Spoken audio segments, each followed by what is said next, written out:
شو رأيك معلم؟ لنشوف. عبد الحي، عندك أي فكرة عن الموضوع؟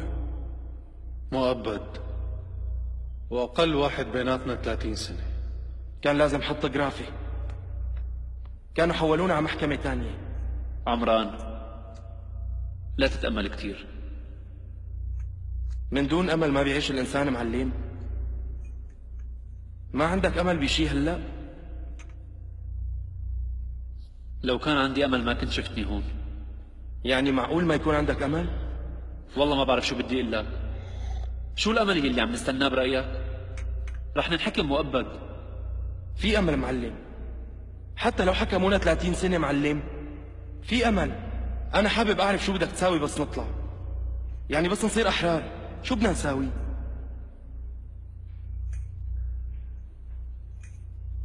رح أعمل الصح يلي بشوفه. هذا الشيء اللي عم أسألك عنه. أنا تعبت ورح استقيل. أنت؟ ما في شي نساويه يا عبد الحي. بدهم يحكموا علينا ورح نعد سنين. صرت بعرف منيح شو حيصير فينا. نحن 4 أيتام، ما في شيء إلا وعملناه. إذا كان حال أيتام الدولة هيك، فكيف حيكونوا الباقيين؟ رح تاخدهم الدولة من الطفولة ورح تربيهم منيح، بس ما حتربيهم مثل ما ربتنا. ما حتجيبهم يبيعوا محارم وتقول لهم خلصوا الوطن. رح تعلمهم الحب والإخلاص. معلم، أنا عم خبرك عن الأمل، وأنت بدك تصير أمل للمساكين؟ يلي عم قوله يا عمران إنه إذا نحن ما قدرنا نعمل هيك،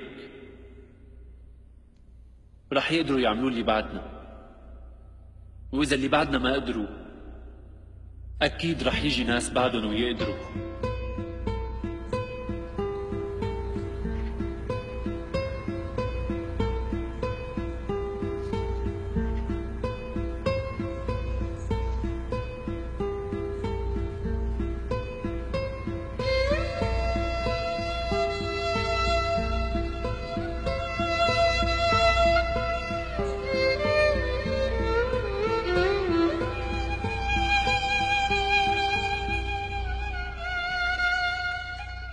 المتهمون مراد علمدار، ميماتي باش، عبد الحي جوبان، عمران أفق.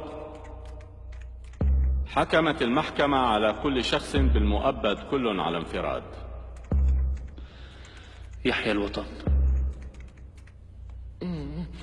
المتهمون: الجرائم التي ارتكبوها مستندين إلى المشروع الذي ابتدأوه، والتي أثبتت حسب محكمتنا وبحسب المادة 25 أنه لا يحكم عليهم بالحبس. العدالة هي التي حكمت. يا رب. المحاكم هي وجدان الشعب.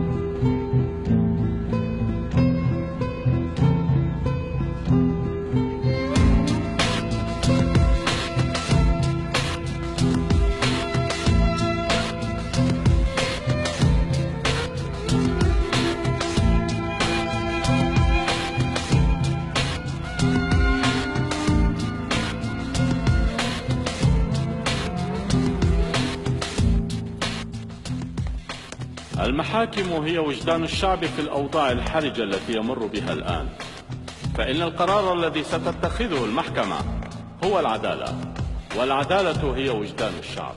التاريخ والمجتمع سيحكم ويقاضي وجدان الشعب التركي، ونحن نؤمن بأن هذا الشعب يجازي الذي يخدمه بمقدار قطرة واحدة وبشرف. معلم، بتظن إنه هذا فخ؟ يلي بيفكر بالنهايات ما بيصير بطل.